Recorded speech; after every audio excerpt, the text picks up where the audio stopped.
ಲೈಫ್ನ ಯಾರು ಪ್ರಿಡಿಕ್ಟ್ ಮಾಡೋದಕ್ಕಾಗೋದಿಲ್ಲ. ಈ ಲೈಫ್ ತುಂಬಾನೇ ಅನ್ಪ್ರಿಡಿಕ್ಟಬಲ್ ಅಂತ ನನಗನ್ಸುತ್ತೆ. ಹೇ ಹಾಯ್, ಎಲ್ಲರೂ ಹೇಗಿದ್ದೀರಾ? Welcome back to my mini vlogs. ನನ್ನ ಲೈಫಲ್ಲಿ ಬಂದಂಥ ಸಮ್ ಟ್ವಿಸ್ಟ್ಗಳಿಂದ ನನಗೆ ವಿಡಿಯೋ ಮಾಡೋಕ್ಕೆ ಆಗ್ತಾ ಇರಲಿಲ್ಲ.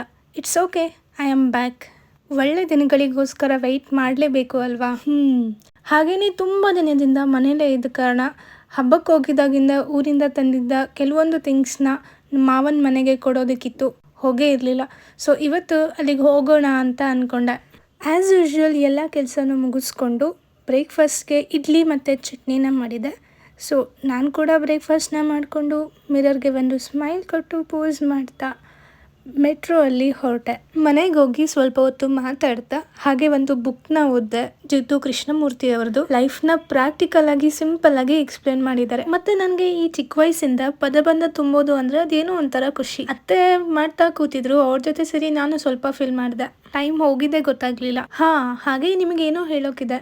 ನಾನು ಕೆಲವೊಂದು ಪ್ರಾಜೆಕ್ಟ್ಸ್ನ ಸ್ಟಾರ್ಟ್ ಮಾಡಿದ್ದೀನಿ. ಮಾರ್ಕೆಟಲ್ಲೇ ಹತ್ತಿರ ಇದ್ದಿದ್ದರಿಂದ ಅಲ್ಲಿ ಹೋಗಿ ನನಗೆ ಬೇಕಾದಂಥ ಥಿಂಗ್ಸ್ನ ಪರ್ಚೇಸ್ ಮಾಡಿಕೊಂಡು ಮನೆ ಕಡೆ ಹೊರಟೆ. ಮನೆಗೆ ಬರೋ ಅಷ್ಟರಲ್ಲಿ ಸ್ವಲ್ಪನೇ ಮಳೆ ಹನಿ ಸ್ಟಾರ್ಟ್ ಆಗಿತ್ತು. ಇವತ್ತಂತೂ ನಾನು ಸೇಫ್. ಮನೆಗೆ ಬಂದ ಮೇಲೆ ಜೋರಾಗಿ ಮಳೆ ಬಂತು. ಇವತ್ತಿಗೆ ನನ್ನ ಲಕ್ ಚೆನ್ನಾಗಿತ್ತು ಅಂತಾನೆ ಹೇಳ್ಬೋದು. ಮತ್ತೆ ಸಿಗೋಣ ಮುಂದಿನ ವಿಡಿಯೋದಲ್ಲಿ. Thanks for watching.